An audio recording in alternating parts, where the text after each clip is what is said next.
ये जरूर है कि जहाँ तक सरकारी नौकरी का सवाल है तो 4.5 लाख सरकारी नौकरी दी गई, संविदा के आधार पर भी जिस तरीके से नौकरियां दी गई, ये एक बड़ा काम किया गया और इसको और आगे बढ़ाने की जरूरत है। नहीं, संविदा तो अपने में कोण है भैया संजीव बाबू, संविदा तो अपने में कोण है, लेकिन हम मुश्किल है जब से हम लोगों ने आंख खोली तब से संविदा सुन रहे। यानी कि हर दल की सरकार आ गई, संविदा से ऐसी मोहब्बत हुई कि संविदा के अलावा कहीं सोचे ही नहीं।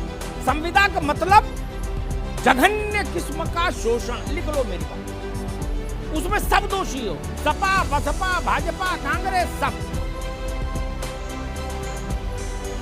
ये संविदा का खेल है भैया। देखिए एजेंसी, एक सेकंड संजय बाबू ले लो, एक सेकंड रुक जाओ। एजेंसी के थ्रू आप वर्कफोर्स लेंगे, ठीक, 15% 20% कमीशन खाएगा एजेंसी वाला, उसमें से मिठाई भी देता है, जो उसको ऑर्डर देता है उसको मिठाई भी जाती है, वो अलग विषय है, लेकिन उतनी उधर कट गई। 11 महीने की इनका वो करेंगे, ठीक, और ये 15,000 पर साइन करेंगे तो 10,000 इनको मिलेंगे। क्या ये बात सबको नहीं पता? गुप्त बात बता रहा हूं क्या भैया? और ये आज नहीं, ये अनवरत सिलसिला चल रहा पूरे देश भर में, अति हो गई। और बिजली का एक उदाहरण देता हूं, मैं तो एक ही चावल निकाल के रख दूंगा सामने, उस पर भी चिंतन करो। बिजली विभाग में जो परमानेंट है वो लाइन पर नहीं जाता, वो खंबे पे नहीं चढ़ता, ठीक। खंबे पे कौन चढ़ता है? गुड्डू पप्पू बबलू जो संविदा पर है, ठेकेदार के आदमी है। जब वो खंबे से नीचे गिर पड़ते हैं काल का ग्रास बन के, तो उनके किसी की जिम्मेदारी नहीं ना, क्योंकि सरकार के अकाउंट में तो लिखा है SS man power supply company. Guddu Pappu Bablu कौन है? क्या टपक गए तो ठीक, बच गए तो ठीक। संविदा ये करता है।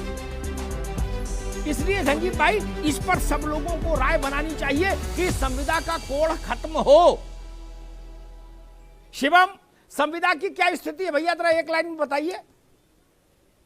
सर, संविदा में सिर्फ और सिर्फ शोषण होता है सर, वेतन भी सही समय पे नहीं मिलता है सर।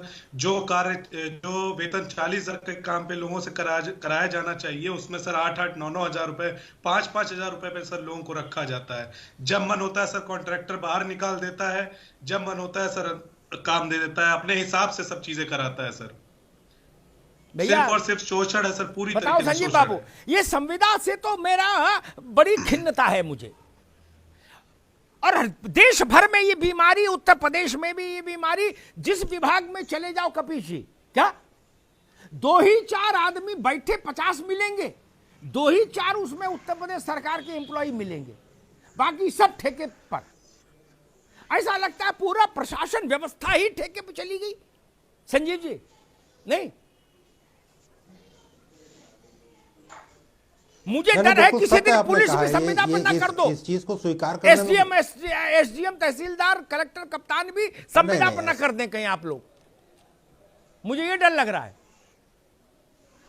देखिए, जहां अमिताभ जी मेरी बात आने दीजिए जी, जहां तक सवाल संविदा कर्मियों का किसी एजेंसी के थ्रू है, मैं इस बात को मानता हूं कि वहां शोषण हो सकता है जी। लेकिन जहां पर जैसे एनएचएम में है, अब संविदा पर अगर मान लीजिए डॉक्टर्स को रखा गया तो वो किसी एजेंसी के थ्रू नहीं है। हाँ, ये जरूर है कि वो संविदारत अधिकारी या कर्मचारी हैं, लेकिन उनको इस तरीके की स्थितियां नहीं है।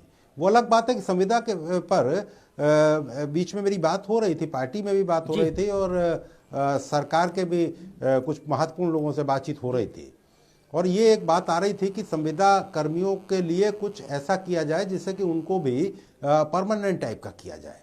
तो इस पर उत्तर प्रदेश की भारतीय जनता पार्टी का संगठन भी और उत्तर प्रदेश की सरकार भी विचार कर रही है। मुझे लगता है कि ये बजट तो आने ही वाला है, बजट तो देश का आएगा, लेकिन उसके बाद उत्तर प्रदेश की सरकार 10 मार्च के बाद जब योगी जी की फिर से सरकार बनेगी तो निश्चित रूप से इसमें कुछ ना कुछ, मैं आपकी बात जो होती है वो निश्चित रूप से बहुत ही सत्यता वाली होती है, और मैं इस बात को रखूंगा।